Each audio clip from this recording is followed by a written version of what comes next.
Welcome to 1984 Lore, and today we take a look at a little covered but intriguing minor character of the novel, O'Brien's silent foreign servant, Martin. Martin, as O'Brien calls him, is the white-jacketed East Asian servant that meets Winston and directs him into O'Brien's presence in Part 2 of the book. Though Martin only appears in Chapter 8 of Part 2, we can surmise quite a bit about him by the few details we do have. Goldstein's book, actually partially written by Martin's very own master O'Brien, explains that one privilege enjoyed by inner party members are their tool-free servants, which implies Martin has at least one colleague not present during Winston's visit. One significant detail as the chapter opens is the passage Winston was being led down was all exquisitely clean. Given O'Brien's residence is spacious, we can reasonably assume he does have at least another servant who helps Martin maintain such a high level of cleanliness. Whatever the case, Martin himself is thought by Winston to resemble a Chinese man, having a diamond-shaped and utterly expressionless face. The last detail seems to strike a particular chord with Winston, given he later even theorizes that this unnerving trait could even be down to surgical intervention, though it's also perfectly possible that Winston's own imagination was running away with itself at that point. Indeed, Winston does appear to fully believe in O'Brien's ruse of Martin's membership in the Brotherhood by this time. What is more likely is that such a job, the position of an inner party member's servant, is one in which facial control is an absolute priority. At least in Martin's case, and at the very least on this occasion, Martin too was playing a part, though somewhat passively and silently, with his master taking the lead. There is also another darker possibility for Martin's unnerving lack of expression, which we'll get to later on. To even passively be involved in such a deception is likely indicative of O'Brien's trust in Martin, at least in regard to not compromising his deception.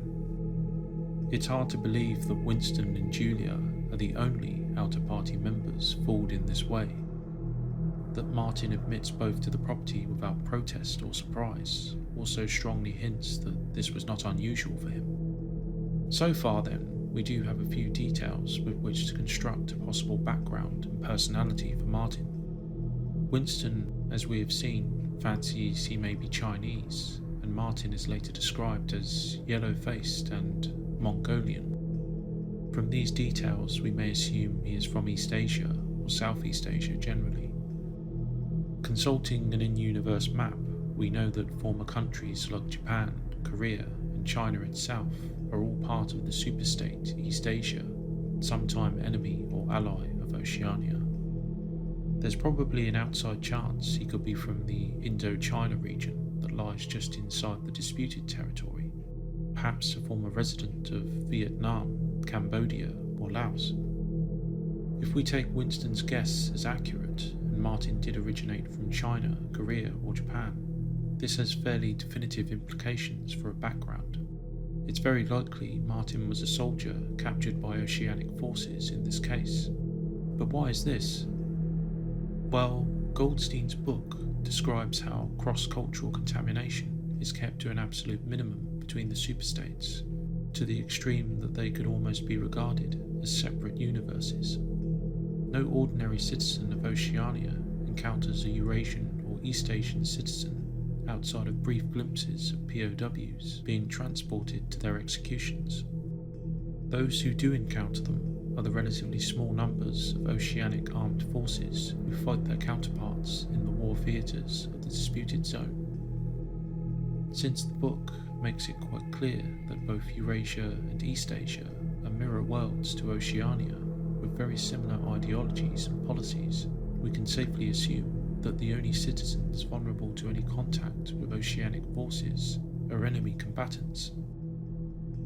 On this basis, we can reasonably guess Martin and possibly many other servants are in fact rehabilitated or reconditioned POWs. On the other geographical possibility, if Winston is a bit out and Martin is not East Asian but from Southeast Asia, and one of those unfortunate millions routinely conquered and enslaved by one superpower or other. This too means he is just an unfortunate, or fortunate, depending on one's perspective, disputed territory resident who has been imported for servitude. Staying with the second possibility for a moment, I say fortunate, as it's difficult to imagine that Martin's life, at least in a material sense, is not better as a servant to an inner party member than if he was still living in a war-torn and brutalised territory. The book describes the people of the disputed zone as suffering a continuous calamity of death, servitude and conquest. The same fortunate label could probably be applied to our POW theory. The novel is starkly clear as to the fate of POWs in Oceania. It's surely better to live in service to a foreign master than suffer the hangman's noose or worse.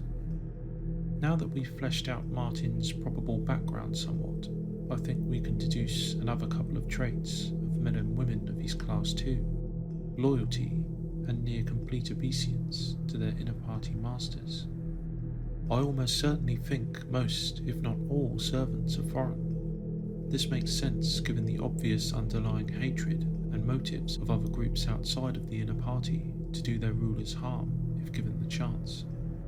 Imagine inner party households with outer party members as servants.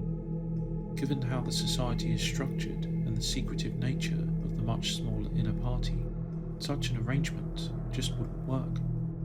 Such servants would also have dangerous access to members of the elite, also access to goods usually prohibited for them, and perhaps, more ominously, the means of suicide, escape, or for doing harm. This is actually not an uncommon thing in our own world. Libyan dictator Muammar Gaddafi, for example, had many surgeries and medical procedures throughout his life, and not one of his medical staff was Libyan for obvious reasons. Similarly, inner party members are not likely comfortable with the idea of any oceanic citizen having intimate access to them. Foreigners like Martin, however, do not present such risks. True, if many of them are POWs, they may have to suffer through significant re-education to mould them into passive and emotionless drudges. As former enemy soldiers, they may pose some security risk. However, it's actually more likely men like Martin are very well treated as a matter of course after this and feel deep gratitude for their lives. This incidentally may be the true reason why Martin appears utterly devoid of emotion to Winston.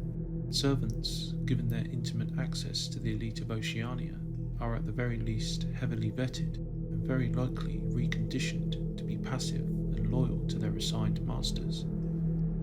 We know from Winston's horrific transformation in the Ministry of Love that such conditioning is possible. Could Martin have been, to paraphrase O'Brien's later phrase, squeezed empty and filled with a passive devotion?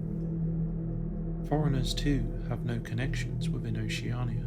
They have no family, job, or other links with their master's country, and, given this, no loyalty in Oceania itself outside of loyalty to their master or mistress.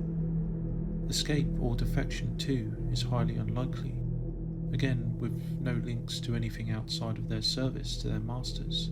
Where would they even go? Given what we know about punishments for party dissidents and foreigners, it's certain any such escape attempt would be rewarded with significant time in the torture chamber, followed by death.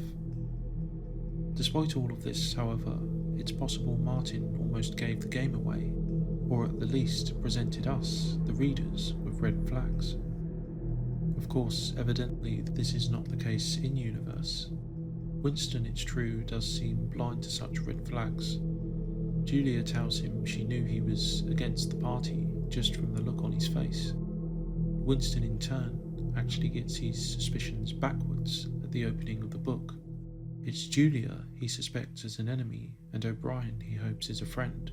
In fact, as we know, the truth was the opposite. Julia seems much better at spotting those who don't belong, and is evidently better at survival than Winston, given she's had many sexual encounters prior to her affair with Winston. Yet even she is taken in by Martin and O'Brien's performance, or at least never mentions any suspicions after the event. Yet there are indications that not all is as it seems. Martin, after all, is just a servant, not an agent of the Fort Police itself or a Hollywood actor. He is heavily led by O'Brien, his master bringing him into the deception. However, despite the former's insistence, he drops his persona of a servant for a few minutes. Winston notes he still has the air of a servant, enjoying a temporary privilege. This does not strike me as a fellow brother of Goldstein's group. Of course, given O'Brien is O'Brien and extremely smart, he was certainly confident Martin's lack of input into his part in the deception would not expose the trap. This indeed proved to be the case. Winston simply assumed, or perhaps wanted to assume, that Martin's lack of candour was down to his own reluctance to drop his daily deception of being a servant, even for a moment. Later on in the chapter, O'Brien continues weaving his web of deception, unnerving both Winston and Julia with the possibility of surgical reconstruction or amputation of a limb. Winston once more glances at Martin's expressionless Asiatic features and connects O'Brien's statement to his unspoken belief in Martin as a surgically altered, surreptitious member of the Brotherhood. It's important to note, however, that it's Winston who makes the false connection. Given O'Brien's intelligence, we can assume he would rely on Winston making such an inference, but it's still, regardless, Winston who colours in the details of his belief in O'Brien's words and warning. So, Martin's first and more subtle indication of insincerity was his passive participation. He didn't particularly come across as a secret agent of the Brotherhood, but rather simply a servant on a break. The more dangerous red flag that indicated that all was not as it seems came on Martin's departure from the room. O'Brien instructs Martin to return to his pantry, but before doing so, to glance at and memorise the faces of Winston and Julia. Quote, exactly as they had done at the front door, the little man's dark eyes flickered over their faces. There was not a trace of friendliness in his manner. He was memorising their appearance, but he felt no interest in them, or appeared to feel none. It occurred to Winston that a synthetic face was perhaps incapable of changing its expression. Without speaking or giving any kind of salutation, Martin went out, closing the door silently behind him. Again, perhaps luckily or by design, Martin's distinct lack of interest or active participation in his master's deception is passed off as merely a result of possible surgical reconstruction or perhaps solid vigilance. It's tempting to read too much into these lines. A lack of friendliness does not necessarily indicate hostility, but certainly indifference. Was this then the strongest indication in the meeting that O'Brien was not as he seemed? Well, if it was, this was totally lost on both Winston and, more significantly perhaps, Julia. Before I make an additional observation on Julia, I have to give a fair warning to those who have not read the novel Julia by Sandra Newman. This is a novel written from Julia's perspective during these same events, set in the 1984 universe, but it's not canon. Please skip to the timestamp provided on screen to avoid spoilers, as this is just a minor point and won't heavily detract from your experience here. If you've read the novel or come back, then stick around for the next point, which may explain Julia's reaction to these red flags. So, though the novel Julia is not canon, it's still interesting given Julia is revealed to be a double agent herself, and during this scene is also playing a part in concert with O'Brien and even Martin. This is an interesting, if unconfirmed, possibility too, and would account for her lack of suspicion. Of course, in the canon original novel, there's no solid evidence Julia really is an agent of O'Brien's, setting up men like Winston, but it's still fun to consider. So, given there's no hint of suspicion in either Winston or Julia at these small red flags, if red flags they even are they likely breadcrumbs meant for us? Are these small clues indicating O'Brien's deception, or nothing at all? I shall leave this question to you, dear viewers.